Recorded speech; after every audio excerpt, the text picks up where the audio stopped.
El silencio que rompió el equilibrio. William, Camila y el precio invisible que pagó Kate dentro del palacio. Durante años, muchas decisiones tomadas dentro de los muros del palacio han sido diseñadas para no dejar huella, para diluirse en la rutina institucional, para confundirse con la tradición, para no levantar sospechas. Pero hay momentos en los que los fragmentos dispersos, un comentario demasiado calculado, una explicación vaga, una decisión tomada sin consulta, terminan encajando de forma inquietante.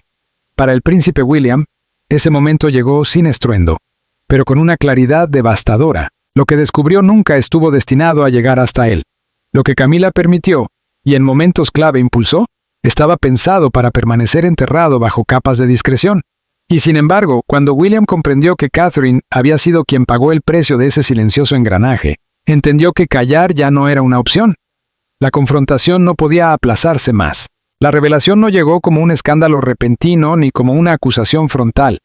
Llegó de manera fragmentaria, casi imperceptible. Comentarios repetidos con demasiada precisión, decisiones justificadas con una vaguedad calculada, patrones que solo adquirían sentido al observarse desde el ángulo correcto. Lo que heló a William no fue lo que se decía públicamente, sino lo que se había hecho a sus espaldas. No se trataba de rumores palaciegos ni de chismes filtrados por intermediarios. La información que llegó hasta él tenía peso propio, sustentado en el momento, la intención y las consecuencias. Quedó claro que durante un periodo en el que Catherine ya se encontraba vulnerable, se tomaron decisiones que le arrebataron capacidad de elección, al tiempo que protegían a los responsables bajo una capa de negación plausible. Lo más perturbador para William no fue la incompetencia, sino la calculada frialdad con la que se actuó. El palacio siempre ha funcionado mediante niveles de discreción, pero esto cruzaba una línea distinta.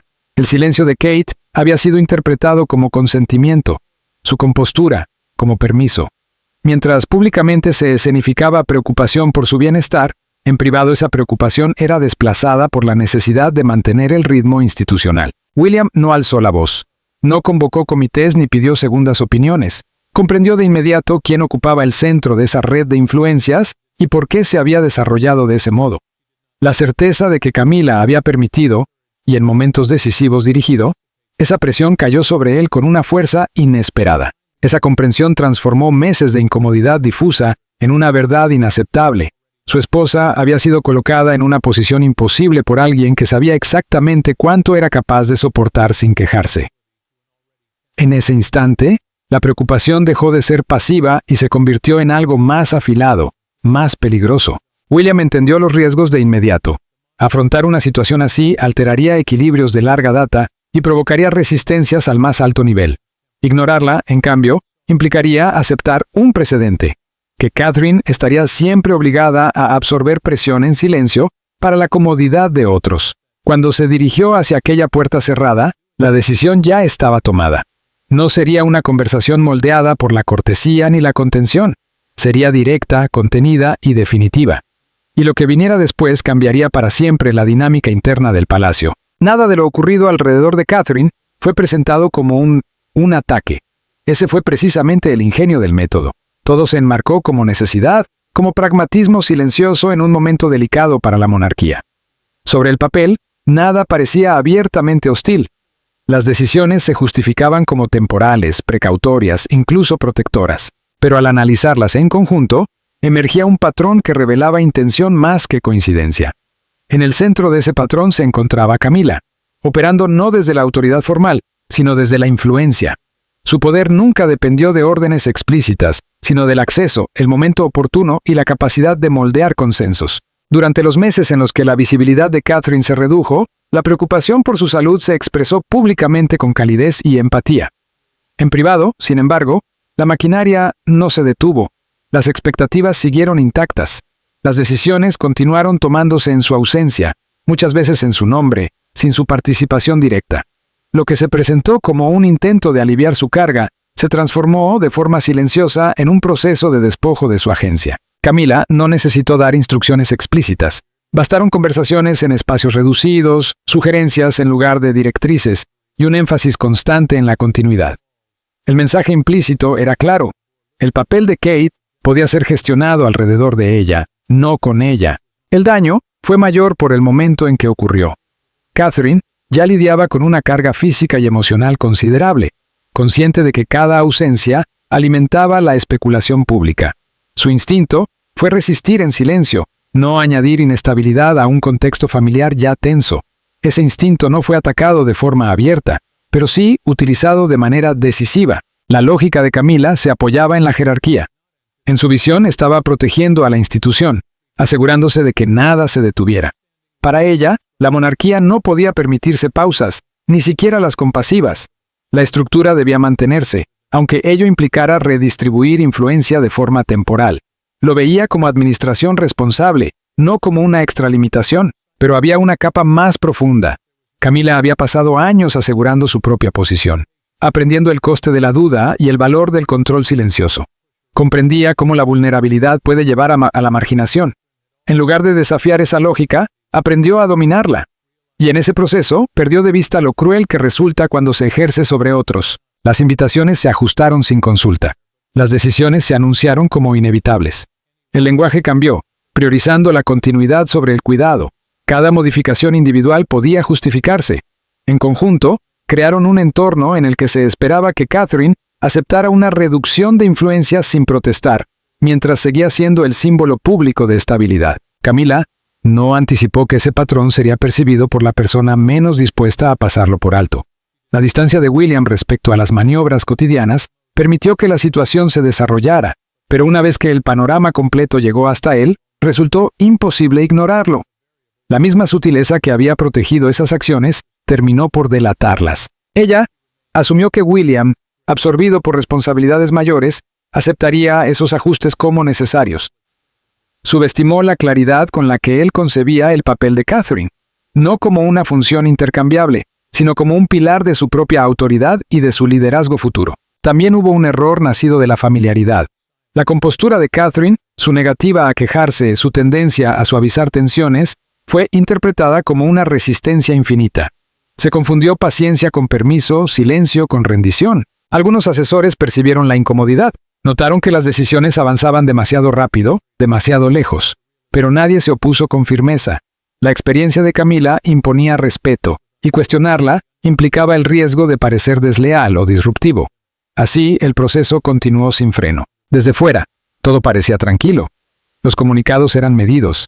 Las sonrisas, cuando aparecían, tranquilizadoras. El discurso público sobre Catherine hablaba de paciencia, recuperación y privacidad. Pero tras los muros del palacio, la experiencia fue muy distinta. Para Kate, el silencio no fue descanso, sino resistencia. Su trayectoria dentro del sistema real le había enseñado que la contención no era debilidad, sino supervivencia. Comprendía lo rápido que la vulnerabilidad podía transformarse en duda. Por eso, cuando su salud la obligó a retirarse temporalmente, confió en que la atención reemplazaría a la exigencia. No esperaba que su ausencia se convirtiera tan pronto en oportunidad. Decisiones que antes requerían su opinión se resolvieron sin ella. Roles históricos pasaron a describirse como flexibles y adaptables. El lenguaje era cuidadoso, pero el mensaje inequívoco. No se la estaba esperando, se la estaba desplazando. Kate lo percibió, aunque no lo verbalizara. Cambios en el tono, en los tiempos, en las personas consultadas. Invitaciones que llegaban tarde o no llegaban. Información que aparecía cuando las conclusiones ya estaban tomadas. Nada era abiertamente hostil. Y precisamente por eso, resultaba tan aislante. En el plano emocional, la carga fue acumulándose. Catalina siempre había creído que su fiabilidad era su escudo, que mantenerse constante, leal, discreta y sin conflictos, la protegería cuando más lo necesitara. Descubrir que esa protección tenía límites fue profundamente desestabilizador. La obligó a enfrentarse a una verdad incómoda. Dentro de la institución, la buena voluntad es condicional, no está garantizada. No habló, no porque no fuera consciente de lo que ocurría, sino porque entendía perfectamente el costo de hacerlo. Cualquier señal de incomodidad podía interpretarse como fragilidad, cualquier resistencia como incapacidad. Eligió el silencio, convencida de que resistir preservaría su posición y evitaría añadirle más peso a Guillermo. Pero esa elección tuvo un precio. Cuanto más callaba, más fácil resultaba que otros hablaran por ella. Las decisiones comenzaron a justificarse como si fueran por su bien, sin su consentimiento. Su ausencia fue llenada con suposiciones en lugar de consultas. El relato pasó lentamente del apoyo a la sustitución. Hubo momentos en los que pensó en alzar la voz, cuando la frustración se acercaba lo suficiente como para exigir salida. Sin embargo, cada vez se contuvo. La monarquía ya atravesaba tensiones. Guillermo estaba sometido a una presión enorme. Ella no quería convertirse en otra complicación, en otro foco de inestabilidad. Su lealtad iba más allá de sí misma. Lo que más dolió no fue la pérdida de influencia, sino la pérdida de confianza. Catalina había creído que quienes la rodeaban la protegerían de manera instintiva durante su vulnerabilidad. En lugar de eso, se sintió gestionada. No necesariamente con malicia, pero sí de forma estratégica. Su salud se convirtió en una variable dentro de los cálculos de otros. Quienes estaban más cerca notaron el desgaste, la fatiga silenciosa, la manera en que dosificaba la energía, no solo física, sino también emocional. Seguía siendo impecable, amable, siempre correcta, pero bajo esa compostura había un repliegue, una reducción cuidadosa de sí misma para encajar en las nuevas expectativas. Guillermo no percibió de inmediato la magnitud de ese sufrimiento, no por desatención, sino porque Catalina lo protegía incluso de eso. Compartía lo suficiente para ser honesta, pero no tanto como para alarmarlo. Solo más tarde, cuando los patrones se alinearon y ciertos detalles comenzaron a emerger, la profundidad de lo que ella había soportado se volvió evidente.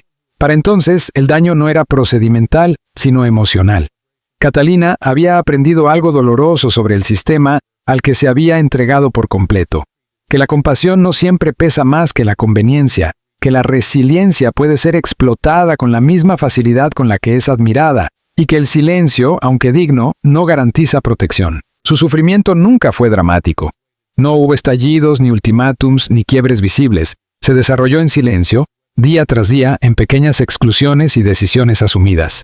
Esa quietud lo hizo fácil de pasar por alto y peligrosamente sencillo de justificar. Al elegir resistir sin protestar, Catalina esperaba preservar la armonía. En cambio, su resistencia se convirtió en la condición que permitió que se cruzaran límites. Cuando Guillermo comprendió plenamente lo que ella había cargado sola, la revelación fue devastadora, no porque hubiera sido dañada públicamente, sino porque había sido disminuida en privado. Esta historia no culmina en una confrontación inmediata, sino en una comprensión profunda. La comprensión de que el silencio de Catalina no era fortaleza infinita, sino lealtad estirada hasta el límite. Y una vez que esa verdad se volvió innegable, puso en marcha un ajuste que ya no podía postergarse. Guillermo decidió trazar una línea dentro del palacio. La confrontación no comenzó con gritos ni con escándalo público. Empezó con una solicitud imposible de ignorar, una reunión privada, sin intermediarios, sin el lenguaje suavizado que suele dominar la vida palaciega. Cuando el príncipe Guillermo entró en la sala, lo hizo no como yerno ni como figura subordinada, sino como la futura autoridad de la institución que ambos servían. Camila percibió de inmediato que aquello no era rutinario. El ambiente era distinto, controlado, contenido, pero inconfundiblemente tenso. No se trataba de agendas ni de imagen pública. Se trataba de límites cruzados y de supuestos que habían permanecido demasiado tiempo sin cuestionarse. Guillermo no comenzó con acusaciones, sino con claridad. Expuso lo que ahora entendía que había ocurrido durante la ausencia de Catalina, cómo se habían tomado decisiones en torno a ella y no con ella, y cómo su silencio había sido interpretado como consentimiento. El tono fue medido, pero el mensaje, inequívoco. Él lo sabía todo. Camila escuchó sin interrumpir al principio. No negó los hechos. Los enmarcó como una necesidad, como una forma de tutela durante la incertidumbre. Habló de continuidad, de responsabilidad, de la obligación de mantener la monarquía estable cuando las circunstancias se volvían imprevisibles. Era una defensa basada en la experiencia y la jerarquía, expuesta con calma. Guillermo la dejó terminar. Luego, marcó el límite. Dejó claro que lo que ella describía como tutela, él lo veía como una extralimitación. Que lo que se había justificado como protección, había despojado a Catalina de su agencia en su momento de mayor vulnerabilidad. Señaló sin rodeos que la preocupación no otorga permiso y que la continuidad no justifica apartar a la princesa de Gales sin su consentimiento. Por primera vez, el equilibrio en la sala cambió. Camila había pasado años navegando el poder desde la sutileza, desde la influencia, más que desde la confrontación. El enfoque de Guillermo rompió por completo esa dinámica. No estaba negociando, estaba corrigiendo. Habló de Catalina no solo como su esposa, sino como una pieza central para la estabilidad futura de la monarquía. Recordó que su papel no era condicional, ni provisional, ni intercambiable. Cualquier intento de tratarlo como tal encontraría resistencia. no acomodo. Camila replicó con cautela. Cuestionó si Guillermo comprendía las presiones en la cima, los compromisos necesarios para que la institución siguiera funcionando. Sugirió que las emociones podían estar nublando el juicio, que la lealtad personal no podía imponerse sobre la necesidad institucional. Era un argumento conocido, uno que antes había prevalecido. Esta vez no funcionó. Guillermo reconoció la presión, pero rechazó la premisa. Afirmó que una institución que se protege erosionando la confianza en su núcleo no preserva la estabilidad, solo aplaza el colapso. Dejó claro que el bienestar de Catalina no era una variable a gestionar, sino una prioridad a respetar, y que cualquier decisión futura que la afectara requeriría su participación directa, sin excepción. La confrontación se mantuvo controlada, pero sus implicaciones fueron sísmicas. No era un desacuerdo sobre procedimientos, sino una recalibración de la autoridad. Guillermo estaba afirmando que la era del desplazamiento silencioso había terminado, que la influencia sin rendición de cuentas ya no sería tolerada. Camila comprendió entonces que no era un momento que pudiera maniobrar. Guillermo no actuaba por impulso, sino con una claridad de propósito que dejaba poco margen para reinterpretaciones. Los mecanismos habituales de dilación y evasión no servirían. Hubo un silencio breve, pesado y revelador. En ese espacio, ambos entendieron que algo fundamental había cambiado. Guillermo ya no estaba dispuesto a heredar la autoridad de manera gradual. La estaba ejerciendo ahora, donde más importaba. Cerró la conversación sin dramatismo. No hubo amenazas ni ultimátums explícitos, no eran necesarios. El límite había quedado trazado de forma clara y permanente. Catalina no volvería a ser gestionada por omisión. Su papel sería respetado plenamente o habría consecuencias. Camila no respondió de inmediato. Cuando lo hizo, fue con contención. Reconoció la posición de Guillermo, aunque la tensión era visible. El entendimiento entre ambos era claro.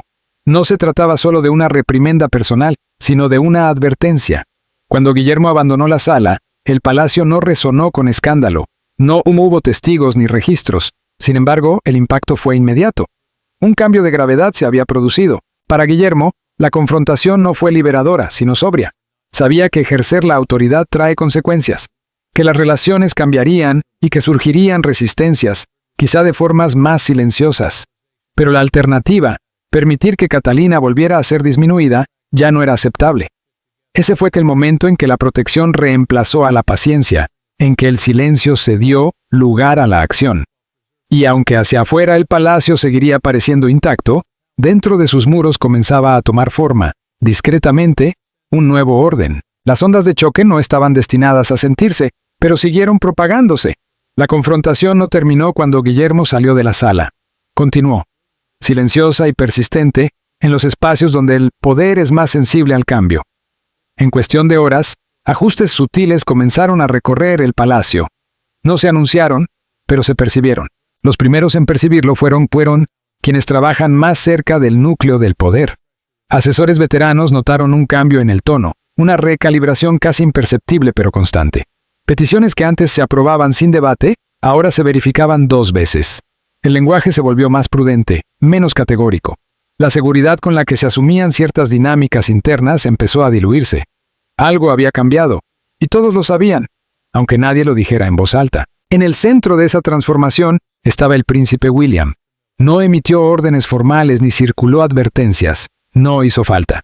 El mensaje de su confrontación con Camila se propagó del modo en que siempre circula la información verdaderamente importante dentro del palacio, de manera indirecta pero inequívoca, no a través del rumor sino mediante conductas alteradas, silencios estratégicos y nuevas precauciones. Asesores que durante años habían interpretado el silencio de Catherine como flexibilidad empezaron a detenerse, a esperar, a preguntar antes de actuar. La ausencia de prisa por redefinir o gestionar su papel resultó llamativa. No se anunció como una política oficial, pero se entendió como un límite, y los límites, una vez establecidos, pesan precisamente porque no necesitan ser repetidos. Camila fue la primera en sentir el cambio de manera directa. La influencia que durante años había ejercido a través de sugerencias, de impulso y de una red informal bien asentada, empezó a encontrar resistencia. Las puertas no se le cerraron, pero dejaron de abrirse con la misma facilidad. Las conversaciones se volvieron más formales, menos fluidas. Las suposiciones ya no bastaban. Ahora requerían confirmación explícita. Su autoridad seguía intacta en lo visible, pero su alcance se había acortado. No se trató de una humillación pública ni de un castigo evidente. Fue, más bien, una contención. Un recordatorio silencioso de que la influencia sin alineación con el nuevo centro de gravedad implicaba riesgos. Para alguien acostumbrada a moverse con soltura en los matices del poder, aquella recalibración resultó profundamente inquietante. El palacio no se volvió contra ella, pero empezó a orbitar de otra manera. Sin embargo, el impacto más profundo se percibió en el trato hacia Catherine en los días siguientes. Sin anuncios ni gestos teatrales, su posición fue restituida en la práctica. La información comenzó a llegarle antes. Las decisiones se pausaban en lugar de avanzar en su ausencia. El lenguaje interno cambió, priorizando la consulta frente a la simple continuidad. De cara al exterior, nada parecía distinto. Los comunicados seguían siendo prudentes, las apariciones públicas continuaban siendo limitadas. Pero internamente, el mensaje era claro. Catherine ya no debía ser gestionada alrededor. Había que esperarla. Ese ajuste, silencioso pero firme, inquietó a más de una figura influyente. Algunos se preocuparon por el precedente que sentaba, otros por la imagen, y unos pocos comenzaron a preguntarse si esta firmeza de William anticipaba cambios más profundos en el futuro. Estas inquietudes no se expresaron públicamente, pero quedaron suspendidas en las conversaciones estratégicas, influyendo en cómo se abordaban las decisiones posteriores. Lo que sorprendió a muchos fue la rapidez con la que se produjo el alineamiento. No hubo resistencia organizada ni reacción visible. La institución, pese a su complejidad, sabe reconocer la autoridad cuando se ejerce con claridad. William no desafió la estructura, afirmó su lugar dentro de ella. Por supuesto, hubo reacciones privadas. Algunos consideraron su actuación necesaria y largamente esperada. Otros la vieron como arriesgada, demasiado personal, menos institucional de lo habitual. Pero incluso quienes cuestionaron su enfoque comprendieron su urgencia. El trato hacia Catherine había cruzado un umbral peligroso. Ignorarlo habría abierto la puerta a fracturas más profundas. La posición de Camila se volvió más aislada, aunque no disminuida en lo público. Continuó siendo reina consorte, respetada y visible. Sin embargo, la red informal que antes amplificaba su influencia comenzó a moverse con mayor cautela. Los asesores recalibraron su cercanía. El apoyo se volvió más medido. La lealtad permanecía, pero dejó de ser incondicional. El palacio funciona sobre la base del equilibrio, y ese equilibrio había sido alterado. No roto, pero sí desplazado. Un nuevo centro de gravedad empezaba a consolidarse, situando la autoridad de William más cerca del núcleo de lo que había estado hasta entonces. Su disposición a confrontar, en lugar de absorber en silencio, marcó un estilo de liderazgo que no podía revertirse con facilidad. En privado, William comprendía el costo de su decisión. Las relaciones se tensaron. La confianza necesitaría tiempo para reconstruirse. La resistencia no desaparecería, sino que se manifestaría de forma sutil, a través de retrasos estratégicos y vacilaciones calculadas. Pero también entendía que las ondas de choque no son necesariamente destructivas. A veces sirven para realinear estructuras que se han desviado de su eje. Para Catherine, el impacto fue profundamente personal. No buscó vindicación ni reconocimiento explícito. Lo que importaba era la restauración de su capacidad de decisión. La certeza de que su resistencia había sido vista y corregida, no descartada. Que su silencio no había sido interpretado como consentimiento perpetuo. Sintió alivio, pero también tristeza. Alivio porque el límite había sido finalmente trazado. Tristeza porque hubiera sido necesario hacerlo. La experiencia transformó su comprensión de la institución a la que servía. Aprendió que la lealtad, en ocasiones, no solo debe ofrecerse, sino protegerse. Las consecuencias se extendieron más allá de los protagonistas inmediatos. Influyeron en la planificación futura, en las conversaciones sobre sucesión y en la estrategia a largo plazo. La intervención de William obligó a replantear cómo se gestiona la vulnerabilidad dentro del sistema. Cuestionó la suposición arraigada de que la compostura equivale a capacidad, de que el silencio es sinónimo de fortaleza. No hubo declaraciones oficiales ni gestos de reconciliación diseñados para la galería. El palacio siguió adelante como siempre lo ha hecho, absorbiendo el cambio sin alboroto. Pero quienes estaban dentro de sus muros sabían que una línea había sido cruzada y redibujada. Lo que permanecía era la constatación de que el poder había cambiado de manos sin espectáculo, que la autoridad se había ejercido no mediante ceremonias, sino a través de la protección. William dejó claro que su liderazgo no se basaría únicamente en la paciencia ni en el peso de la herencia. Estaría dispuesto a confrontar cuando fuera necesario, incluso a un costo personal elevado. Las ondas de choque no estaban pensadas para sentirse, pero eran inevitables, porque cuando un futuro rey elige la claridad por encima de la comodidad, la institución escucha. Al final de ese periodo, el palacio recuperó la estabilidad, pero no era la misma de antes. Era más firme, más consciente, moldeada por límites que ahora debían respetarse. El precio fue la tensión. El resultado, una realineación. Y bajo todo ello, una comprensión tácita. No se trataba de un incidente aislado, sino de una señal. La era en la que la resistencia silenciosa se confundía con permiso había llegado a su fin. Lo que vendría después sería distinto. ¿Estuvieran todos preparados o no? Un matrimonio, una monarquía y el costo de cruzar a Catherine. En las semanas siguientes, el palacio adoptó un ritmo más sereno, pero no evasivo. Un silencio cargado de conciencia. La confrontación había pasado, pero su eco persistía en la manera de tomar decisiones, de ejercer la autoridad y de tratar la fragilidad. No cambió la política escrita, sino el instinto. Para William, el aprendizaje fue íntimo y duradero. No actuó por deseo de imponer dominio ni por viejos resentimientos. Actuó porque la línea entre el deber y el daño había sido traspasada, y porque la persona afectada era aquella a la que había prometido proteger en todos los sentidos. Esa claridad no se desvaneció con el tiempo. Redefinió su visión del papel que le aguardaba. Su matrimonio salió transformado, pero no debilitado. No hubo sensación de triunfo, solo una comprensión más profunda entre William y Catherine, forjada no en discursos, sino en acciones. Ella entendió que su resistencia tenía límites que serían defendidos, incluso cuando dudara en hacerlo por sí misma. Él entendió que proteger a veces exige confrontar, aunque eso altere equilibrios largamente establecidos. No se detuvieron a revisar lo ocurrido. No hizo falta. La importancia residía en lo que siguió. Catherine dejó de ser vista como alguien cuya fortaleza podía utilizarse sin consentimiento. Su presencia, cuando era limitada, se respetaba. Su ausencia se entendía como temporal, no como una autorización implícita. Para la monarquía, las implicaciones fueron profundas. El episodio obligó a enfrentar una verdad incómoda. Durante décadas se había premiado a quienes soportaban en silencio y se los relegaba cuando ya no podían hacerlo. Esa lógica fue desafiada desde dentro. El estilo de liderazgo de William quedó más definido. No impulsivo, no temerario. Tampoco dispuesto a preservar la comodidad a costa de la confianza. Su voluntad de abordar la tensión de forma privada, en lugar de absorberla en silencio, apuntaba a un futuro marcado menos por la resistencia y más por los límites claros. Esto inquietó a algunos. Hubo quienes preferían la previsibilidad del silencio, quienes creían que la tensión ignorada es más segura que la tensión afrontada. Temían el precedente, se preguntaban dónde se trazarían las próximas líneas, cuánto poder estaba dispuesto a ejercer William antes incluso de la sucesión formal. Esas dudas no desaparecieron, pero se adaptaron, como siempre hace la institución. Lo que quedó claro fue que cruzar a Catherine tuvo un costo inesperado, no por represalias, sino porque reveló dónde se encontraba el umbral de William. Algunas líneas, una vez cruzadas, ya no serían negociables. Para Catherine, el cambio fue más íntimo y profundo. No buscó ampliar su papel ni ejercer mayor autoridad. Lo esencial fue recuperar algo que se había ido erosionando con el tiempo: la dignidad.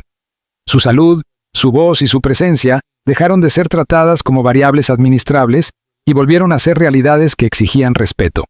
No hubo gestos grandilocuentes, pero sí una restauración silenciosa de su lugar, lograda no por confrontación pública, sino por un límite finalmente trazado. El príncipe William comprendió que el liderazgo no se suaviza con los años. Al contrario, exige mayor claridad, mayor determinación y una aceptación consciente del costo personal. Proteger tiene límites. No puede aislar completamente a Catherine de las exigencias de la institución, pero sí puede impedir que esas exigencias se impongan mediante la erosión silenciosa o la costumbre.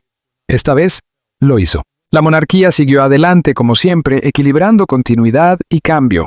Este episodio no figurará en los libros de historia, pero sus efectos ya influyen en decisiones futuras y en la forma en que el poder y la vulnerabilidad serán tratados de ahora en adelante.